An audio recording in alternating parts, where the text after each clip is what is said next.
मोर्चा काढलाय काय जसं की आज सर्वांना माहिती आहे, आज जागतिक मानवाधिकार दिवस आहे आणि जो आता सध्या बांगलादेशवर जो तिथले हिंदूंवर, अल्पसंख्याक असलेल्या हिंदूंवर जो अत्याचार होत आहे व तिथले जे धार्मिक स्थळ आहे, मंदिर आहे, ते तोडले जात आहे, तर कुठे ना कुठे त्याच्यावर रोखथाम व्हावी आणि आपल्या भारत सरकारमार्फत त्यांच्यावर काही ना काही कठोर कारवाई करण्यासाठी प्रयत्न व्हावेत, यासाठी आम्ही इथं सकल हिंदू समाज म्हणून एकत्रित आलो होतो. माझं नाव राहुल वरतले, बजरंग दल प्रांत गौरक्षा प्रमुख. आणि तसेच दुसरा एक विषय असा होता की भारतामध्ये तसेच महाराष्ट्रामध्ये महाराष्ट्र पाणी अधिनियम कायद्याअंतर्गत गोवंश हत्या बंदी असताना सुद्धा इथे जालन्यामध्ये सर्रास गोवंश कत्तल होत आहे.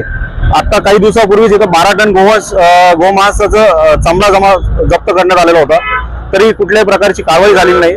त्याचा आम्ही सर्वजण इथं निषेध व्यक्त करत आहोत. आणि प्रशासनाकडे अशी विनंती आहे की जे काही गोवंश हत्या होत आहे त्याच्यावर कुठे ना कुठे कारवाई झाली पाहिजे, अन्यथा बजरंग दल पद्धतीने इथं कारवाई करण्यात येईल.